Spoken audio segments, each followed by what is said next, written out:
Lunes 20 de julio de 2020, 4 de la tarde. Buenas tardes, bienvenidos. Continuando con nuestro tema, la muerte y el más allá.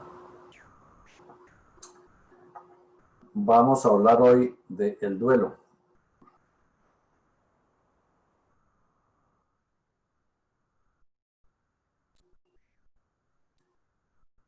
Cuando un ser querido fallece, los parientes suelen entregarse al llanto y a los lamentos, dejándose llevar por el dolor, que es natural, porque la razón no puede controlar los sentimientos. Por supuesto, es muy triste ver que un ser querido se marcha y que aparentemente no lo vamos a volver a ver.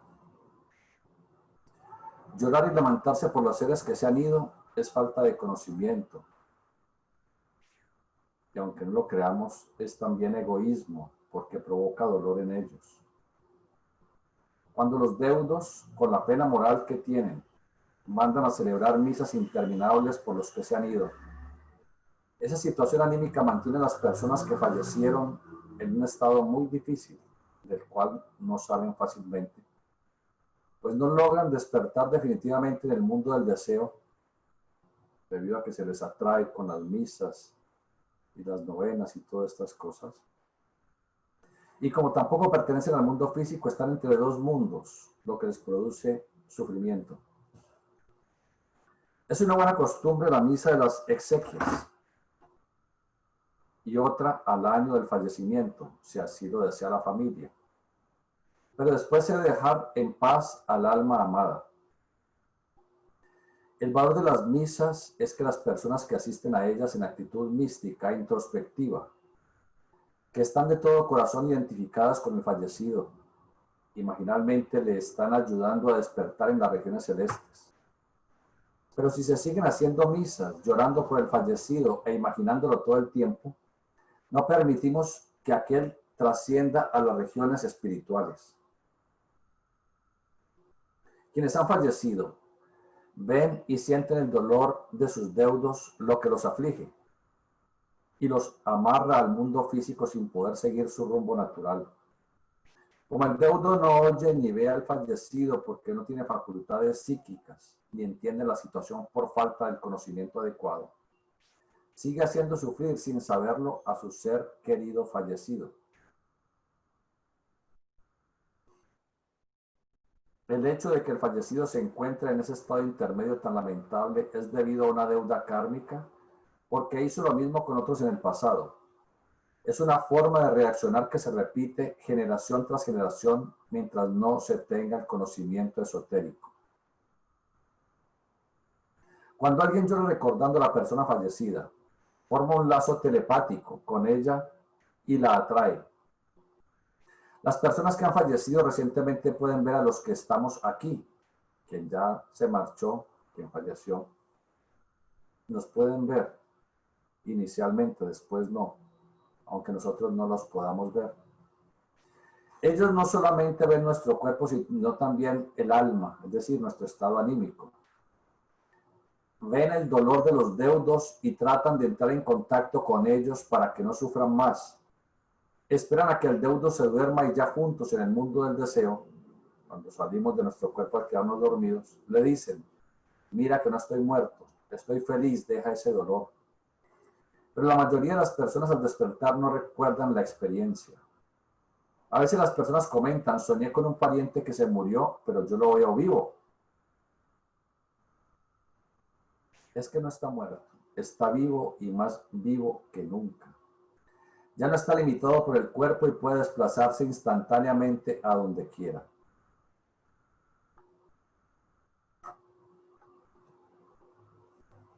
¿Cómo hacer para encontrarse en sueños, es decir, en el mundo del deseo, con quienes han fallecido y recordar con claridad esa experiencia? Si ya han pasado por lo menos 3 días del fallecimiento, antes de entregarse al sueño, entrar en meditación, imaginando vívidamente a la persona que falleció, pero no imaginarla enferma, sufriendo o agonizando. sino como en sus mejores épocas, alegre, sana, feliz. Así se logrará la comunicación telepática. Al quedarse dormidos con esa imagen, llega el momento en el cual por una reacción de afinidad simpática se atrae a la persona al lado del lecho y al retirarse del cuerpo lo primero que ve es al ser querido con quien se contactó a través del amor y de la imaginación. Luego al despertar, permanecer quieto, concentrarse en el entrecejo y tratar de recordar lo que pasó en los mundos sutiles. Algunas personas que logran tener chispazos de conciencia en el mundo del deseo, es decir, relativa conciencia estando dormidos, pero en ese plano, alcanzan a preguntarle a las personas fallecidas cómo se encuentran, obteniendo siempre respuestas semejantes. Estoy bien, siento una paz muy grande. Aquellos que están sufriendo un dolor moral por el fallecimiento de sus seres queridos, a veces despiertan muy felices y no saben por qué. Si lograran recordar sus sueños, sabrían que estuvieron en contacto con el ser amado que se fue, siendo esa la razón de su dicha. Cuando seamos conscientes de lo que sucede al fallecer, la separación física no será tan dolorosa, porque la conciencia podrá iluminar la sensibilidad para que la separación de nuestros seres queridos no sea tan difícil. Por más dolor que tengan los deudos, con el paso del tiempo, poco a poco se va aceptando la situación. Si al finalizar el primer año la persona no ha superado su estado interno de tristeza y no ha logrado asimilar su pérdida, es recomendable solicitar ayuda profesional. De manera que con los seres queridos siempre nos vemos. El fallecido se fue del plano físico, pero sigue en el mundo del deseo, a donde pasamos todos los momentos que nos quedamos dormidos. De día o de noche nos quedamos dormidos, nuestro espíritu se retira por la coronilla, revestido del cuerpo mental y del cuerpo de deseos o astral, y habita el mundo del deseo, mundo astral. Y en ese plano entonces nos encontramos con los fallecidos, porque como hemos sido tan cercanos, parientes, amigos, es decir, seres queridos, uno se encuentra con ellos y ellos se encuentran con uno. Uno interrelaciona con ellos. Siempre cuando una persona fallece, después de 3 días que despierta en esos mundos, a la persona se le ve siempre, por lo menos, 20 años más joven. Siempre se ve así. Instantáneamente retroceden en su apariencia, en su semblanza, unos 20 años. Y no se les ve sufriendo, ni se les ve torturados, ni se les ve angustiados, se les ve tranquilos. Uno le pregunta a una persona que ha estado allá muchos años, ¿cuánto tiempo lleva aquí? Y dicen, no lo sé, el día ha estado muy largo, porque allá no hay noche, solo es día y día y día, y allá no dormimos. Allá uno le dice a una persona que ha fallecido, he tenido la posibilidad de preguntar a personas que han fallecido violentamente por asesinato, ¿y cómo te sientes? Y me responden, siento tanta paz. Ese es el mundo celeste. Ese es nuestro verdadero hogar. Aquí en el mundo físico estamos muy temporalmente, 20, 30, 50, 80, 100 años y mucho. Y luego en los mundos espirituales estamos entre 1000 a 1500 años antes de que el espíritu sienta el deseo y la necesidad de renacer. Entonces aquí estamos solo unos instantes. Allá estamos tiempos inmensamente largos. Ese no es un mundo de miedo, de terror. La muerte no es algo de terror. Morir es dormir. Está uno sumergiendo poco a poco en un estado de inconsciencia, sin ningún tipo de sufrimiento. Hasta que finalmente se arrepienta el cordón plateado y pasamos a los mundos del ultra y seguimos allá nuestra vida. Y como la tercera parte de nuestra vida física la pasamos durmiendo, entonces ya tenemos mucha cancha, mucha experiencia en esos mundos, porque los visitamos cada vez que nos quedamos dormidos, visitamos esos mundos, aunque inconscientemente. Pues bien, cuando pasemos allá también vamos a pasar relativamente inconscientes, como un estado de sueño con ensueños, pero ya conocemos esos planos. Y de todas maneras, conocer estos temas desde ahora nos ayuda a prepararnos para cuando nuestros seres queridos deban abandonar este plano físico. Y para que cuando nosotros también nos acerquemos a esos momentos, nos entreguemos a ese proceso de una manera tranquila. No vivir en esa angustia, ¿por qué yo? ¿Por qué yo? ¿No? Simplemente decir, está bien, bendito sea Dios. Voy a regresar a mi patria. Voy a regresar a mi hogar, el hogar celestial. Y bueno, volveré a este plano cuando así haya que hacerlo.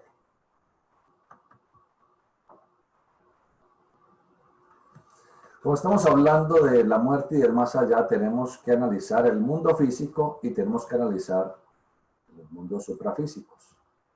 Aunque ya hemos hecho un análisis de esto, más bien somero, en nuestro estudio el mes pasado, y que está en la obra Tratado de Ciencia Rosacruz, tomo 1, que ustedes pueden ya estudiar en nuestras páginas de internet. Vamos a estudiar esto un poco más profundo. Vamos a hablar de la materia y de la energía, porque no solamente somos materia y somos energía. Y el universo es materia y es energía. Todo existe esa dualidad. Materia y energía son los dos polos de la vida universal, de la divinidad, del gran arquitecto del universo o la inteligencia cósmica que ha hecho posible la existencia de todo cuanto existe. La materia y la energía no son sustancialmente diferentes. Ambas comparten una actividad permanente.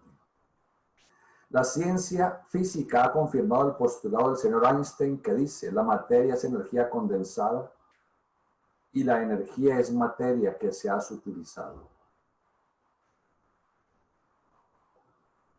Eso ya se probó con la liberación de la energía nuclear, de la bomba atómica.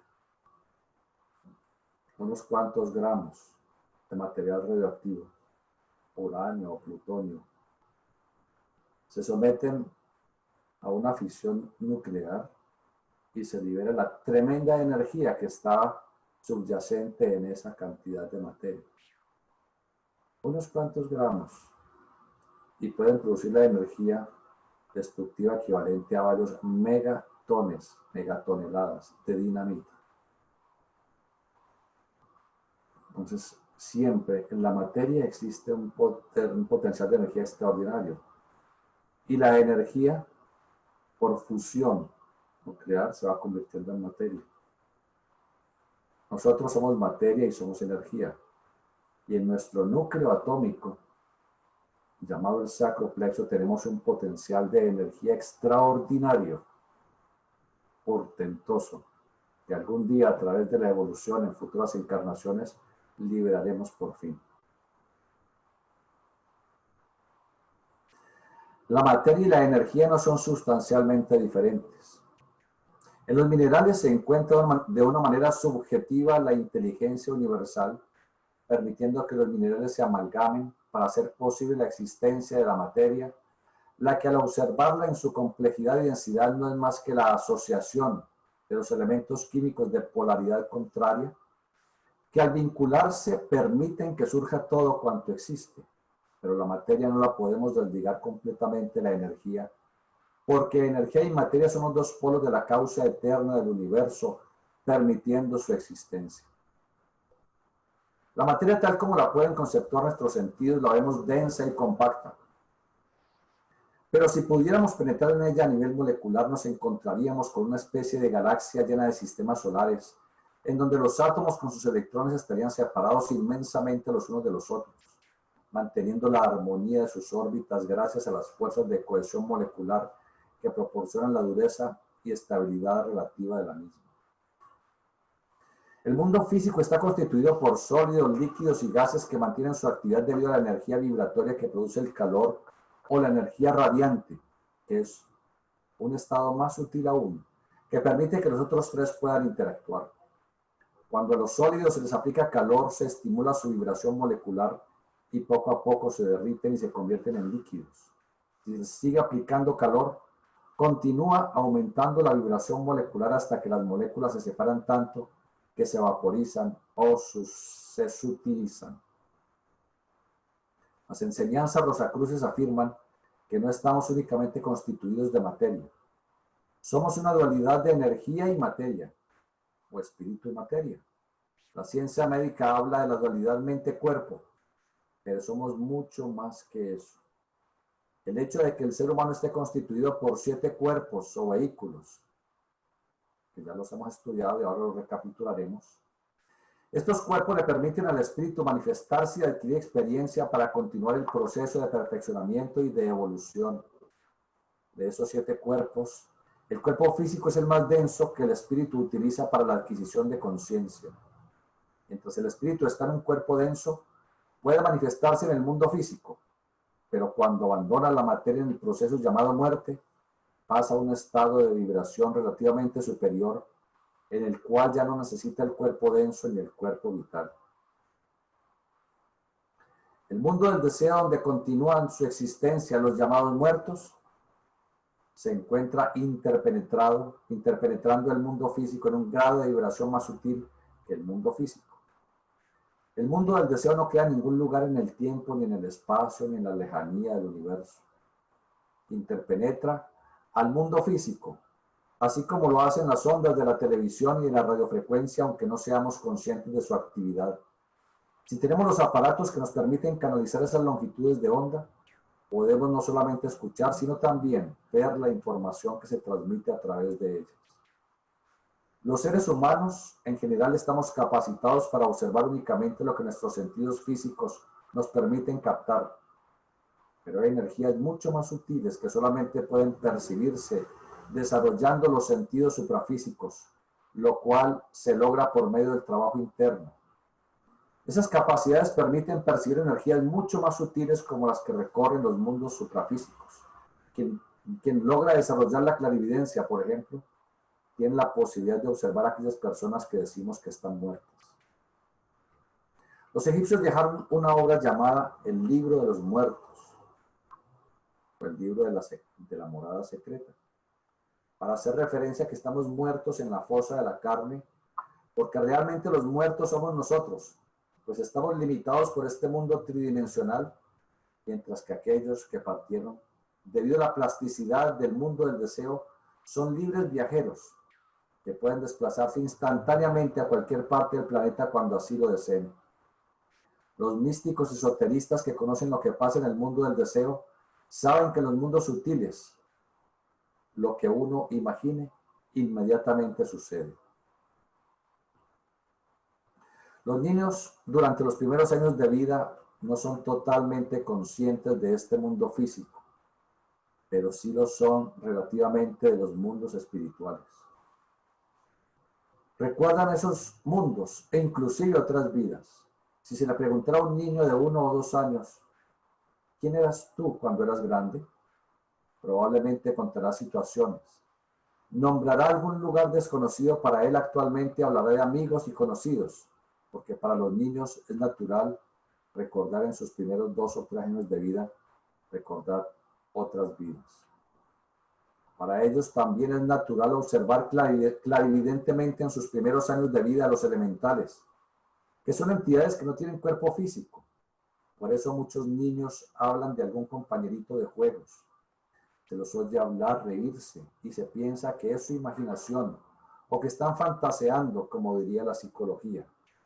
No están fantaseando. Ellos, a diferencia de nosotros, ven más allá de lo físico. Esa capacidad se va perdiendo a medida que el niño avanza en edad, pero se puede recuperar si nos volvemos como niños, con pureza de pensamiento, de palabra y de acto.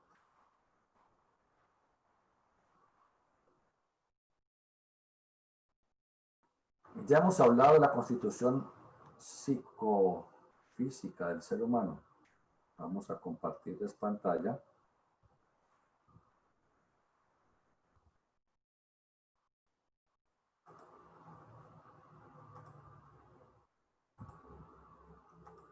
Hermana Mari, compartir pantalla, por favor. Listo, hermano. Gracias.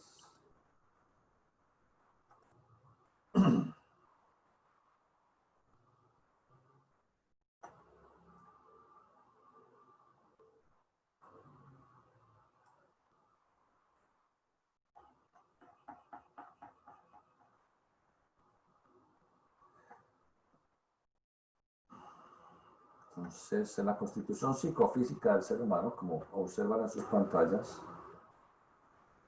tenemos la constitución séptuple, que ya hemos estudiado, en donde lo más denso es el cuerpo físico, la materia formal, interpenetrado por el cuerpo vital o etérico, es el que proporciona la vitalidad, la salud, un vehículo emocional, cuerpo de deseos o cuerpo astral, un vehículo mental o cuerpo mental, el vehículo de la lógica, del razonamiento, un vehículo de la imaginación, de imaginación creadora, un vehículo sensorial o el alma, el aspecto crístico, y el vehículo de la conciencia o espíritu. Esos son los 7 vehículos de nuestra constitución psicofísica, que en terminología oriental se llamarían desde lo más sutil hasta lo más denso.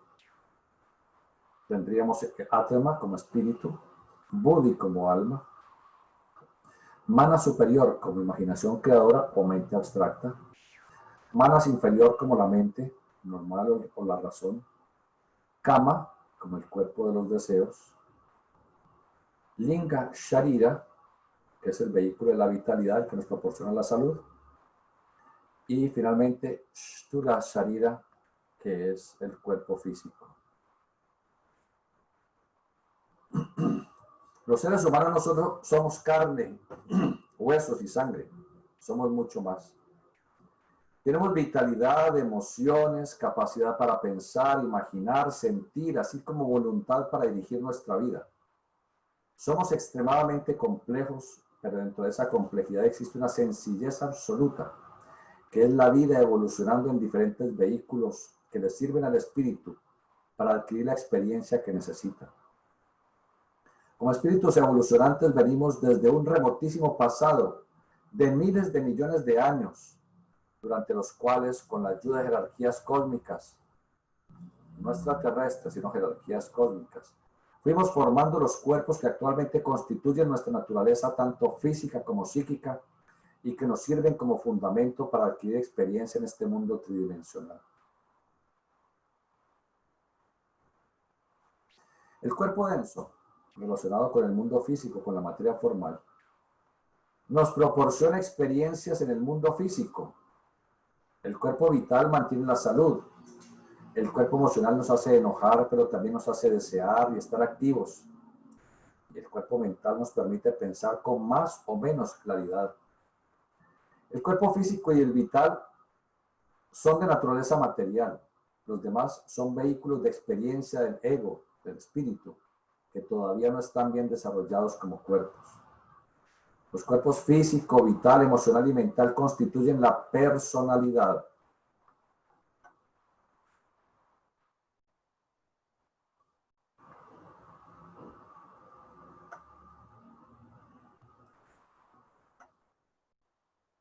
Entonces, el físico, vital, emocional y mental constituyen la personalidad. Son los vehículos que el espíritu, la chispa divina que mora en nosotros, abandona esos 4 cuerpos, finalmente. Después de ese periodo llamado encarnación, quedando la individualidad, que es conciencia, sensibilidad e imaginación. Eso es el espíritu, o el ego, o la chispa divina, o el centro de conciencia. Conciencia, sensibilidad e imaginación.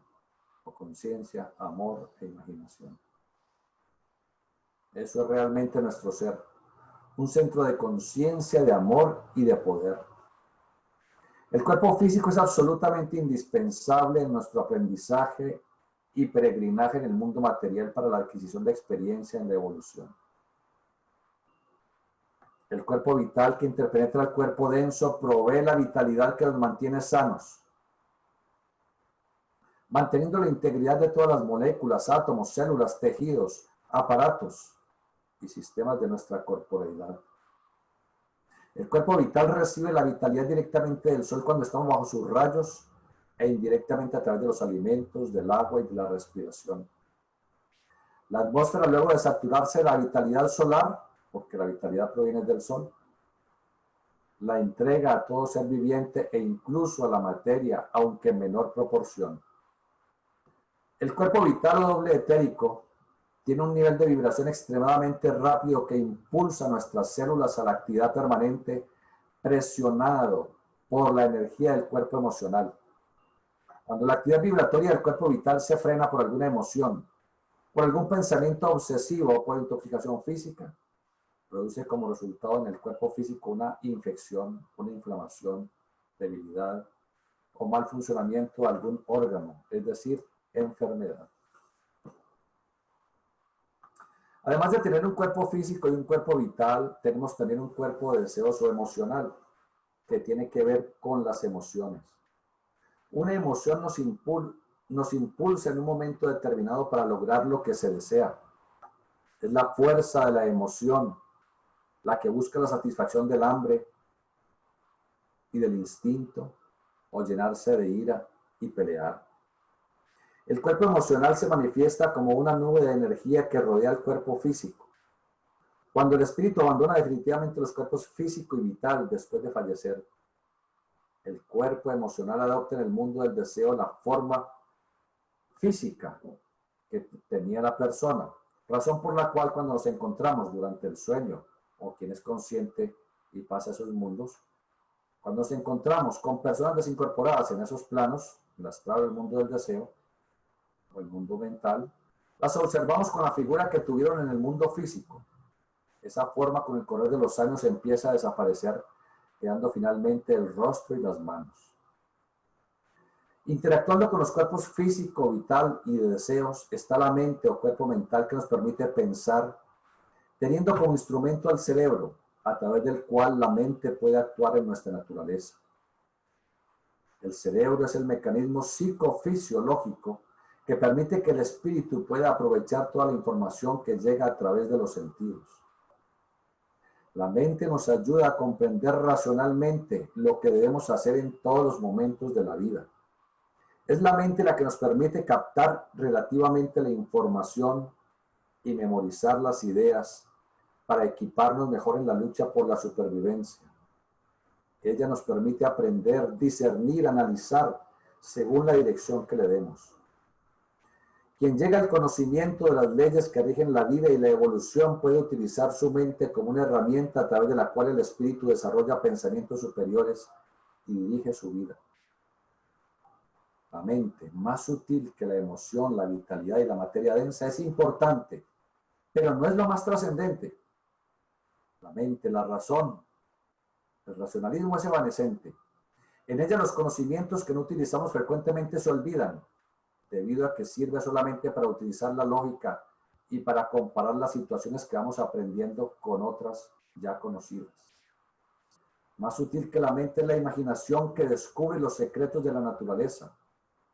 Las imágenes, resultado de la mente abstracta, son poderosas herramientas que nos permiten ver en nuestro interno ser aquello que aún no se conoce físicamente. El artista, el arquitecto, el ingeniero, el inventor utilizan la imaginación, aunque en un nivel relativamente básico. Para ello, se abstraen en una imagen, visualizando lo que quieren lograr.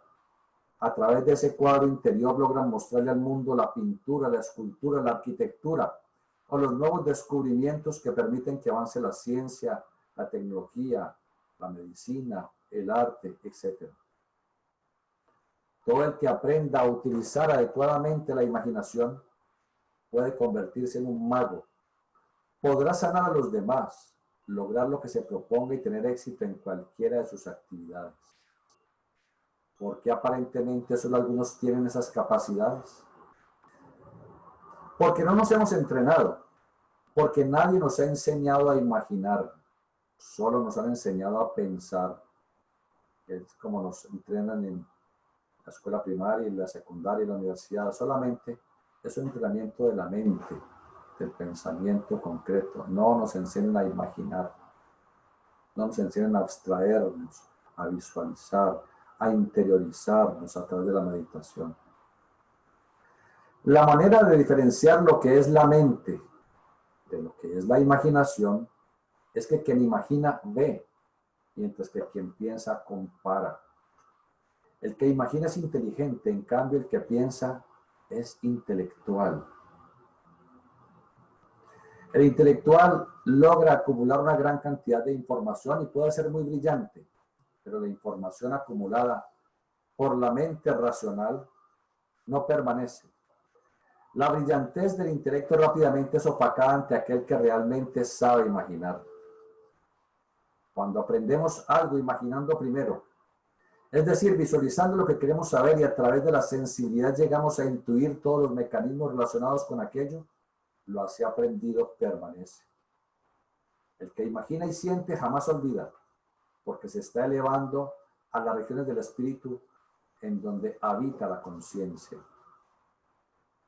La sensibilidad es otro vehículo que nuestro espíritu utiliza para relacionarse con los demás. Toda experiencia que afecte nuestro sentir tiene la posibilidad de convertirse en conciencia. Las cosas que más nos duelen física o moralmente son aquellas que no olvidamos. No se olvida el dolor que produjo un accidente o una lesión física, porque de alguna manera se laceró la sensibilidad, aunque solamente fuera en lo fisiológico. Pero la conciencia aprendió de ese dolor que afectó la sensibilidad. Cuando se trata de un dolor moral, cuando se ha lacerado nuestra sensibilidad interna, bien sea por un desaire, por un maltrato en el campo anímico, intelectual, emocional, tampoco lo olvidamos y nuestro espíritu aprende. Es la sensibilidad la razón de ser del amor. Es el amor de los progenitores lo que les impulsa a luchar denodadamente por brindarle a los hijos las condiciones que requieren en la vida. La sensibilidad proporciona sabiduría, porque saber es sentir la vida interior. Los sabios, es decir, los seres que han sentido su vida interior y se han dedicado a amar y servir al mundo, han sido muy pocos. Jesús, Platón, Buda, Hermes, Pitágoras, Rama, Krishna, fueron prohombres de la humanidad porque se elevaron por encima de la mente y de la emoción, viviendo en el mundo de la imaginación y de la sensibilidad, en divina comunión con la conciencia. Nosotros, en cambio, nos hemos inmiscuido tanto en nuestro personalismo que miramos a los demás como extraños. Con el decurso de miles de años volveremos a ver a los demás como hermanos. El más elevado de nuestros cuerpos o vehículos es la conciencia, que permite que el ser humano comprenda las leyes de la vida y de la evolución. Es el espíritu que asimila las experiencias del diario vivir. Conciencia es conocer las cosas per se en un momento determinado. El espíritu como centro de conciencia no olvida jamás, porque guarda la información bien sea a nivel consciente o en la esfera endoconsciente, es decir, en la conciencia interna. El que siente, el que ama, el que comprende. El que se emociona no es el cerebro, no es el cuerpo, aunque los fisiólogos piensen lo contrario, expresando que los pensamientos son un segregado del cerebro y que toda la información que vamos acumulando se encuentra almacenada en las circunvoluciones cerebrales como paquetes químicos. Si eso fuera cierto, el cerebro no se iría atrofiando con el paso de los años. Realmente es el espíritu el que piensa, el que se emociona, el que siente, el que vive, el que adquiere experiencia.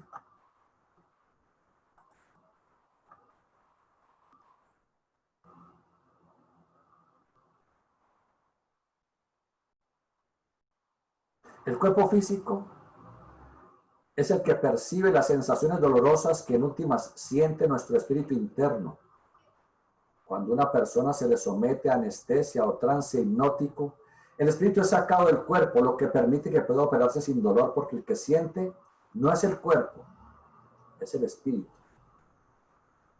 El que se emociona no es el cuerpo a través del sistema nervioso, estimulando primero el cerebro espinal y de este el autónomo a través de las fibras de los nervios simpáticos. No, es el espíritu a través del cuerpo de deseos que recorre las fibras nerviosas. El que piensa no es el cerebro, el que piensa es el espíritu que interactuando con las neuronas en el cerebro permite entonces coordinar las ideas y producir las respuestas adecuadas correspondientes a lo que se esté buscando. El que imagina no es el cerebro, es el espíritu.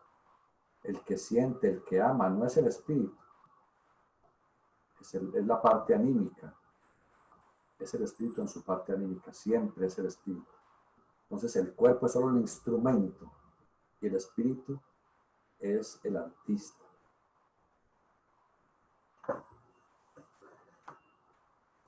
El cuerpo físico que percibe las sensaciones dolorosas, en últimas las siente nuestro espíritu interno. Cuando a una persona se le somete a anestesia o trance hipnótico, el espíritu es sacado del cuerpo. Por eso entonces la persona ya no siente. Mientras la conciencia relativa se refiere al ser humano en un momento de la evolución. La conciencia absoluta se hace referencia a la divinidad, a la inteligencia universal, a Dios. Para nosotros, la conciencia total absoluta será imposible de obtener, porque pertenece a lo absoluto, a la inteligencia universal. Pero sí podemos obtener una conciencia relativa en crescendo ad infinitum. Un axioma esotérico dice: espíritu somos, cuerpo tenemos y el alma es el mediador. Mientras el espíritu es la vida interior, la chispa divina, el cuerpo es la materia y el alma como mediadora está constituida por 5 grandes estratos: la sensibilidad, la imaginación, la mente, la emoción y la vitalidad. Los 5 estratos del alma. Cuerpo tenemos, cuerpo físico. Espíritu somos. Y el mediador es el alma. La vitalidad con su instinto genitor. La emoción con sus innúmeras cantidades de aspectos. La mente con su racionalismo y su lógica armoniosa. La imaginación extraordinaria que nos permite ver aquellas cosas que aún no hemos visto. Y la divina sensibilidad del amor impersonal universal. Ese es nuestro gran mediador, el alma. Mediador entre el espíritu y el cuerpo, la materia. El espíritu actúa sobre los cuerpos físico, vital y emocional, dando como resultado crecimiento del alma. A su vez, el alma hace que el espíritu crezca en senso conciencia. El espíritu como conciencia actuando sobre el cuerpo físico da como resultado alma consciente. La sensibilidad, vamos a mostrarles otra vez el gráfico para que ustedes puedan correlacionar.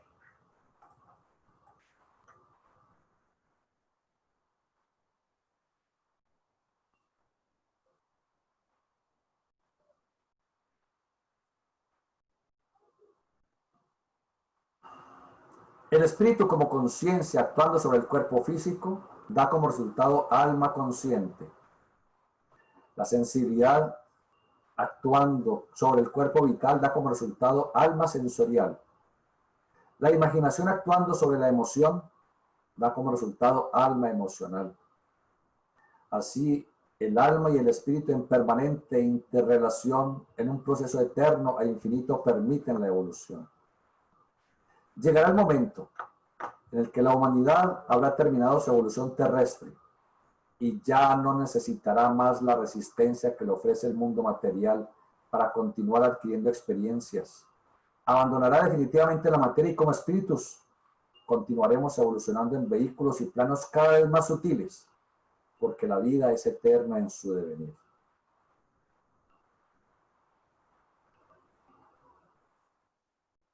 Para comprender esos procesos de la muerte y la desincorporación, el fallecimiento, tenemos que saber la constitución de nuestro espíritu y nuestro cuerpo, que ya lo analizamos, 7 grandes vehículos para nuestro espíritu. Pero esos vehículos están interrelacionados a través de lo que se llaman el cordón de plata y el cordón de oro, los cuales enlazan los átomos simientes que constituyen los cuerpos físico, vital, emocional y mental. Cada uno de esos cuerpos que constituyen la personalidad, los cuerpos físico, vital, emocional y mental que constituyen la personalidad, cada uno está constituido por un átomo arquetípico, el que constituye o conforma cada uno de esos cuerpos, vida tras vida, encarnación tras encarnación. Se llaman los átomos simientes. Y ellos están entrelazados entre sí. El átomo físico y el átomo vital están entrelazados junto con el emocional por el llamado cordón plateado o cordón de plata, que es el que nos permite retirarnos de nuestro cuerpo en la noche, al quedarnos dormidos y regresar al cuerpo al despertar. Y luego esos tres átomos, físico, vital y emocional, se unen con el átomo siguiente del cuerpo mental a través del llamado cordón de oro, que permite viajar a planos mucho más sutiles del mundo del pensamiento concreto. Entonces, aunque ya con la mayoría de ustedes hemos estudiado este tema en el mes pasado, pues como siempre llegan personas que apenas están tratando de tomar contacto con esta información, pues recapitulamos por lo tanto o ampliamos el tema que ya habíamos tratado en el Tratado de Ciencia Rosacruz, que ya les dije, ustedes pueden acceder a él en nuestras páginas en internet. Pero ahora vamos a ampliar un poco el tema. Los átomos simientes constituyen nuestros diferentes cuerpos. Ahora, nuestro cuerpo físico, todas las células del cuerpo físico están constituidas por moléculas y estas por átomos. Todos los átomos de nuestro cuerpo tienen la misma vibración del átomo nous, que es el átomo arquetípico del cuerpo físico, y habita en el ventrículo izquierdo del corazón. Entonces, todos los átomos del cuerpo que constituyen las moléculas, y estos constituyen toda la materia que conforma nuestro cuerpo, nuestro organismo, esos átomos de nuestro cuerpo tienen la misma vibración de nuestro átomo nous personal. Por eso, al hacer los injertos y trasplantes de órganos de una persona a otra, son tan complejos. E inicialmente la mayoría de las personas fallecían. Hoy en día se suprime el sistema de defensa, el sistema inmunológico, para que no rechace esos órganos que han sido injertados o trasplantados. Pero eso, ¿a qué se debe esa no correlación?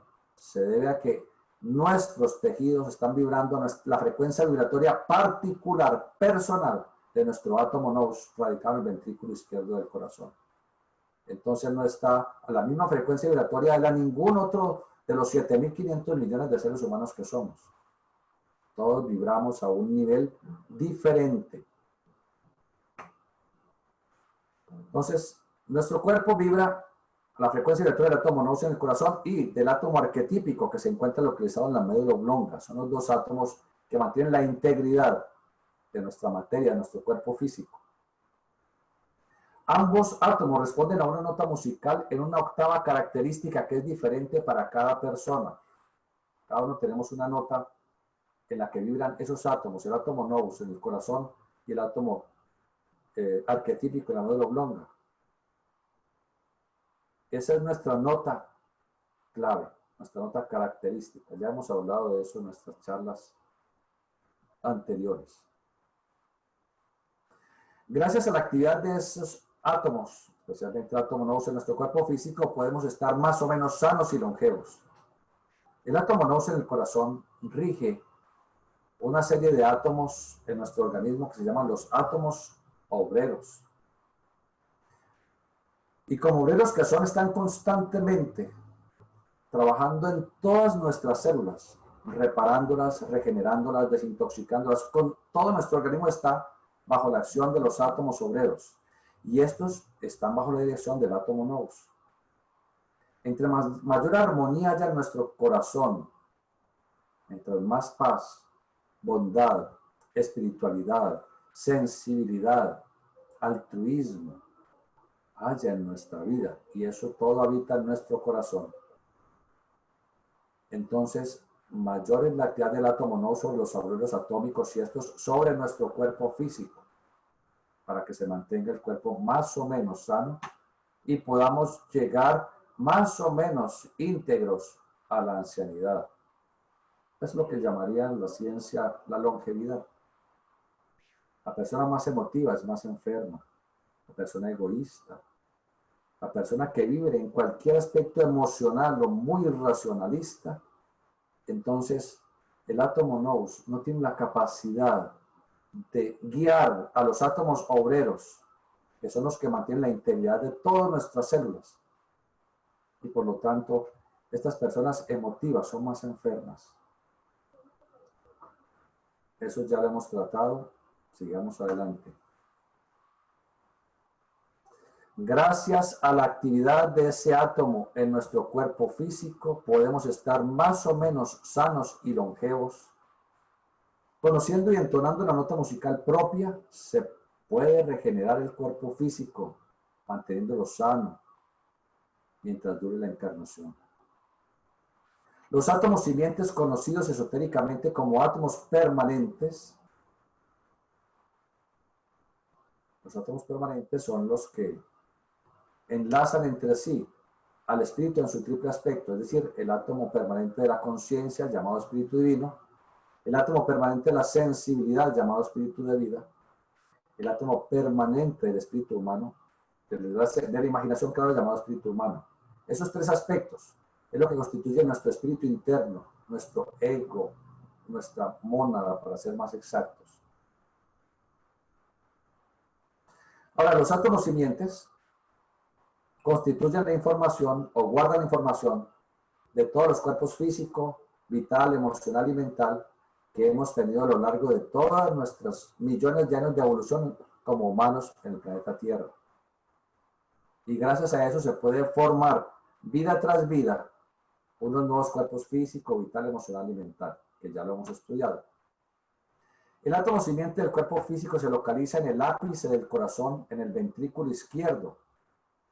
El átomo simiente del cuerpo vital se encuentra radicado en el plexo solar, debajo del estómago. Ya hablamos del plexo solar la semana pasada.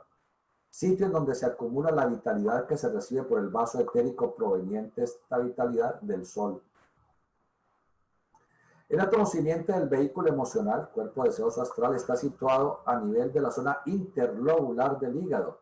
El hígado tiene dos lóbulos. Y en esos dos lóbulos está la vesícula. Entonces, digamos que ese átomo simiente se localiza más o menos en esa zona donde tenemos la vesícula. ¿Qué saca en la vesícula? ¿Qué pasa? No pasa nada. El átomo simiente del cuerpo de deseos sigue allí. Y el átomo simiente del vehículo mental se encuentra radicado en el entrecejo. El átomo simiente del cuerpo físico se le conoce también con el nombre de átomo nous, átomo constructor o átomo permanente. Como el átomo nous es de naturaleza etérica, no puede ser retirado del cuerpo denso al realizar un trasplante de corazón, siendo ese mismo átomo el que va a permitir que la vida física pueda continuar. Cuando una persona fallece o tiene una muerte cerebral, entonces es un donante entre los tejidos u órganos que le retiran el corazón. Y en un lapso de no mucho tiempo debe ser trasplantado, implantado ese corazón en el receptor. Al momento de retirar el corazón de la persona que está en estado de muerte cerebral, obviamente fallece. Al fallecer, el átomo simiente que estaba radicado en el ventrículo izquierdo de ese corazón de quien fallece es retirado por el espíritu, porque ha fallecido. Entonces queda ese ventrículo izquierdo del corazón, ese ápice del corazón, queda disponible para recibir el átomo simiente de la persona a quien le va a hacer el trasplante. Entonces se coloca el corazón a la persona que está esperando el trasplante, y como al retirar el corazón físico, allí queda el campo magnético, se llama el molde etérico del corazón, que se llama cardiferus. Ese molde etérico, allí está el átomo nous. Entonces, cuando se coloca el otro corazón físico, a quien va a ser trasplantado, el ventrículo izquierdo de ese corazón recibe el átomo simiente de la persona que está allí, aún viva, porque no se ha reventado su cordón plateado, porque esa persona no ha fallecido. Y el campo magnético, etérico, de esa persona que ha recibido ese trasplante, interpenetra inmediatamente al corazón físico y empieza a actuar sobre ese corazón.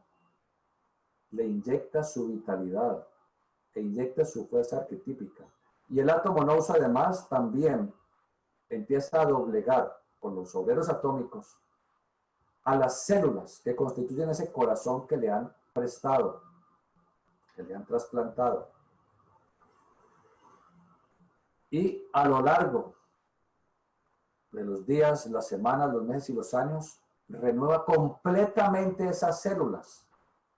De tal suerte que con el paso del tiempo, ya las células de ese corazón que le trasplantaron ya no pertenecen a la persona de quien tomaron ese corazón. Ya todas pertenecen a esta persona que le trasplantaron. Esa es la maravilla de la vida. ¿Quién hace eso? Eso lo hace el espíritu interno, el ego. Hace todo ese proceso maravilloso. Entonces, por eso finalmente decimos que aceptó ese corazón y le permite vivir muchísimos años con ese corazón prestado. El átomo nous, átomo permanente o átomo constructor, guarda la información fotográfica de todo cuanto hacemos, pensamos e inclusive todo cuanto pasa alrededor. Pues al respirar, la información del entorno penetra con el aire a los pulmones y por la sangre oxigenada llega al corazón. En ese átomo nous, en el ventrículo izquierdo del corazón, se encuentra la imagen de lo que habrá de ser el hombre perfecto. Es allí en donde el iniciado ha de tomar contacto para ir modificando sus diferentes vehículos hasta manifestar la perfección del cuerpo humano, y es además un centro de instrucción para el místico ocultista. En el átomo nous se imprime la esencia de todas nuestras experiencias a lo largo de las encarnaciones como conciencia o moralidad que nos estimulará en las siguientes vidas para realizar el bien y evitar el mal. El átomo nous, que es un diminuto, arquetípico, atómico, ser humano, es un ser humano arquetípico, diminuto en un átomo, pero tiene la figura perfecta de un varón o de una mujer, perfecta. Átomo tras átomo, célula tras célula, órgano tras órgano. Ese átomo guarda toda la información, pensamientos, sentimientos, emociones, imágenes, actos, palabras, todo lo que hemos vivido y vivimos desde el momento en que comenzamos nuestra evolución humana hace 18 millones de años en este mundo físico. Nunca estuvimos en cuerpo físico en otro planeta ni en otro mundo, no. Vivimos de lo sutil hacia lo denso, ya lo hemos estudiado. Quienes no tienen este tema pueden mirarlo en el Tratado de Ciencia Rosacruz, que está en nuestras páginas. De manera que todo lo que pensamos, hacemos, vemos, sabemos, escuchamos, todo se graba en el átomo nous. A través de los sentidos esa información va al átomo nous. Todo lo que está en nuestro entorno, aunque cerráramos los ojos, respiramos y observamos la información de toda imagen y de toda situación que hay en el entorno, penetra con el oxígeno toda la información porque es la luz astral que impregna el oxígeno, y el oxígeno a través de la respiración penetra los pulmones. En los pulmones la sangre se oxigena, la sangre oxigenada llega a la aurícula derecha del corazón y de la aurícula derecha pasa al ventrículo, la sangre oxigenada llega a la aurícula izquierda del corazón y de la aurícula izquierda pasa al ventrículo izquierdo. Y allí en el ventrículo izquierdo toda la sangre, tiene que pasar, toda la sangre oxigenada, tiene que pasar por el ventrículo izquierdo del corazón. Y esa sangre oxigenada trae la información no solamente de todo lo que pensamos, hacemos, imaginamos, decimos, etcétera, sino de todo el entorno. Entonces, esa sangre impregna al átomo nous y le entrega información. Y el átomo nous no olvida jamás. Jamás, jamás. Ese átomo propiciará la iniciación en algún futuro. Entonces, ¿para qué se fija toda esa información? Para que en futuras encarnaciones tengamos la tendencia al mejor obrar y a evitar la maldad al mal obrar. Ese átomo simiente del cuerpo físico o átomo nous, el ventrículo izquierdo del corazón, es el encargado de atraer Los materiales bioquímicos para la formación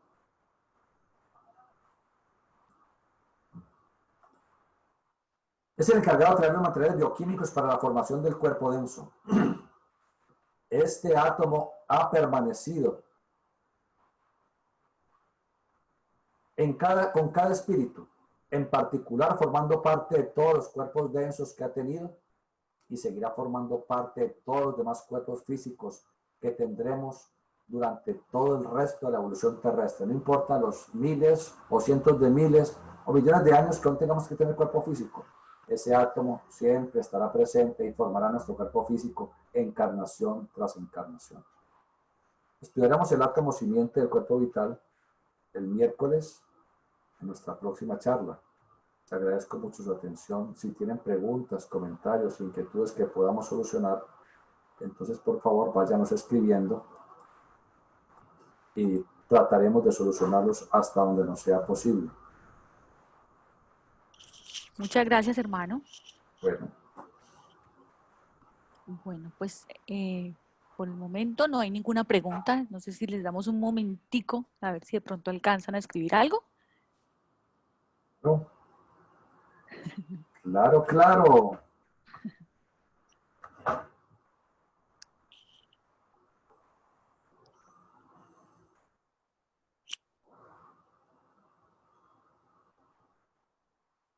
Bueno, muchas gracias a todos. Feliz tarde. Hasta luego. Bueno, hermano, muchísimas gracias, hermano. A usted, hermana.